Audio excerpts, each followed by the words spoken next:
which I think I've played it to you before on Deep Red Records. This is D4. And because I was woken up so early by cold water pouring onto my back, as I described in rather ghastly detail earlier in the programme, it has given me the opportunity to do a bit of research, because having been away at Glastonbury last weekend, I got 2 weeks' worth of mail waiting for me at the BBC. And I want you to understand that this is not a complaint, really just indicating to you the truth of what I say when I tell you that records come in at such an astonishing, gratifying rate indeed, that it's impossible to hear them all. Now, I thought that for the purposes of my research, I could pass this information on to you. I would count how many records were in the envelopes and things which arrived at Radio 1 for me, and bearing in mind that a substantial number arrive at Peel Acres as well. So this is just the stuff that arrives here at the BBC.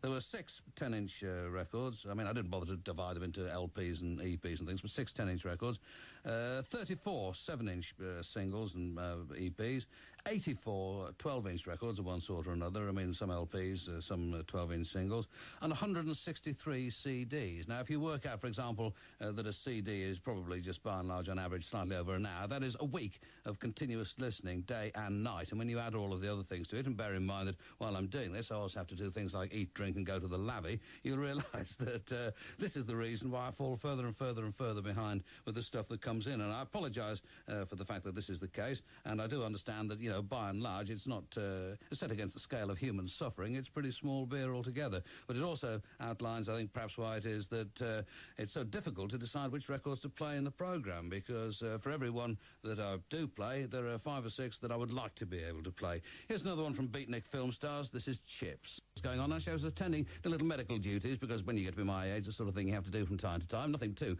unpleasant, but I've had a verruca for, well, at least 25 years, and it's never caused me a great deal of distress, and, you know, you come to think of it as a bit of a friend, really, but it had reached the point at which it had become, sort of, you know, seemed to have been turning into like 2 or 3 different verrucas all getting together in a bit of a huddle, and was causing me to walk on the side of my foot and limp a bit, and it made me footsore. So I thought, really, it's time to do something about it. So I bought some kind of solution, which is probably banned under the terms of the Geneva Convention, and started applying it. And I've just pulled off like a huge chunk of my foot. It's all the skin's gone white. It's got a great black bit in the middle of it. And I think next time somebody says, well, I think it's a celebrity auction, will you send along something personal?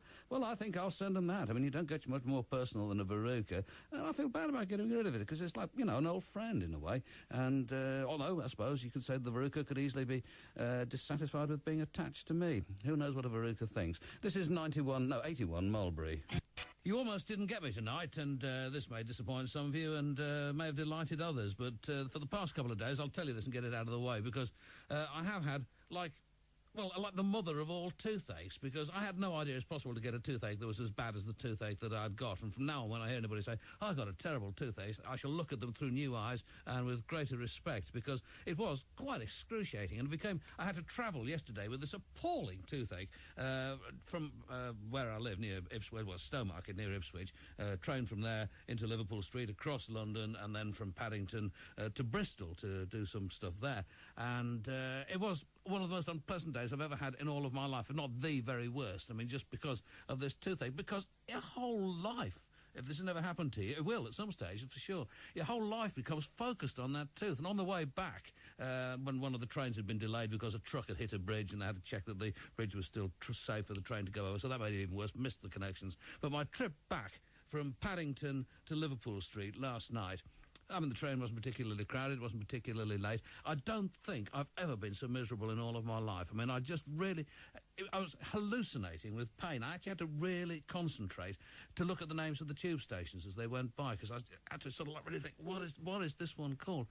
The strangest thing, though, and why I mention all of this, is that when I was in Edgware Road tube station, I'm standing there and I'm, as I say, feeling I mean, I've read an American paper recently where some bloke got a really sore tooth and tried to shoot it out. It became so painful, he put a gun in his mouth and fired and tried to blow his tooth out. Instead, he blew his brains out. But I think if I'd had that option last night on that tube train, I might well have taken it. But at Edgware Road tube station, I looked out of the window of the tube onto the non-platform side, and there were these little 18-inch high figures in a little recess in the wall. Now, I know that they were there. I wasn't hallucinating at that point. They really were there. But what they were, I simply don't know. So if you know, I'd be fascinated to know myself, because it's going to bother me if I don't discover a bit of a tapping going on somewhere in the building. Right, Beatnik Film Stars, and this is a track from a kind of compilation of early work of theirs. This is Flake. the title of the LP as well. But a strange coincidence here. You may recall that on a recent Top of the Pops I was kind of fingered for This Is Your Life, and several people have asked me when this is going to be actually transmitted. Pretty soon, I think, is the answer to that one. And when I wrote about it in the Radio Times, because I'm a multimedia kind of a chap, and when I was writing about it in the Radio Times, I pointed out that when I'd been fingered by Michael Aspel, that I didn't immediately say, Michael, little me, what a surprise, because I thought it would be really embarrassing. I mean, obviously, I should be the butt of the nation's jokes for the rest of my life if I'd done that, and it had turned out to be, actually, Nigel Higgins, ace cameraman, This Is Your Life. So, you know, I affected kind of modesty for a moment or so until I realised it really was me. And when I was writing about this, I said, if I had actually got it wrong and it had been somebody else, I should have retreated to Heligoland, where I should live the rest of my life under the name Nigel Tremlett. And I said Nigel Tremlett because I thought, well, you know, it's a kind of, I quite like the sound of Nigel Tremlett. And, of course, typically, from Chelmsford comes a letter from Nigel Tremlett. And he said, well, he's the only one that he's aware of, and he's fascinated to know why it was that I chose his name. And there's no sensible answer to that, Nigel, I must admit. But it's a fine name, and I like it a great deal. And if I live again, have another life, then I shall probably use the name Nigel Tremlett in that. This is the Third Eye Foundation, Dreams on His Finger. And congratulations to the Seth Bottomley crew, a good result for them today. And some sympathy too for Keith, who in addition to getting beaten 10-1 by Rangers this afternoon, also had to put up this morning with London-based sports reporters saying to them, whereabouts exactly is Keith? You don't hear them saying, whereabouts exactly is Peterborough, do you? Most irritating for them, I would have thought. This is from Joyrider, the first from them in session, special one. This is the Machine Gun TV from Japan.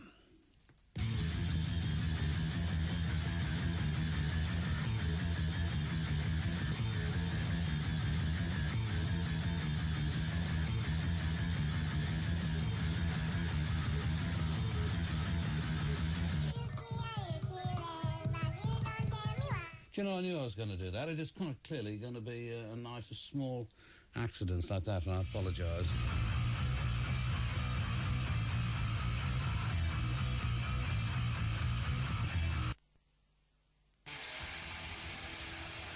And I was watching Have I Got News For You last night, which was just a rerun with... it's always interesting, actually, because you learn a lot about people that you see in other contexts, and they seem somehow different, and you find yourself warming to people that you didn't expect to warm to, like... last night I found myself warming to Martin Clunes, who's actually turned out to be genuinely rather amusing, I think. And then Claire Rayner was playing the role of the person. There's always one on there who's one of the guests and is trying too hard, you know, and that's, I mean, that's what people do. And then on Shooting Stars this afternoon, I was watching that, and I've, over the past few months, I've warmed to Ulrika Johnson. You probably have done as well, because she's very good on there and very funny, and obviously enjoys it enormously. And I was very pleased to see that Louise Wenner, out of Sleeper, was obviously as bemused by the entire proceedings as I was when I was on it, and this is one of her earlier records. It's a sort of tribute. Secret Goldfish. And before that, Cold Cut and Hexstatic on Ninja Tune Records and Timber. Now, this, you know what a lovable old guy I am, right? I never lose my temper, but this is the kind of thing that makes you mad. This is, I mean, after all, the nation's #1 pop radio station, OK? But some bastard keeps coming in here and taking the styluses, which means that there isn't a replacement stylus, so I've got to do this programme with just one turntable, which means I take that record off, lean over here in a profoundly unprofessional manner, change the speed, and start the next record. One of these days, I'm going to find out who it is who does this, and they're going to find, you'll be able to recognise them, because they'll be walking around London with a rather scruffy Doc Martens sticking out of their backsides.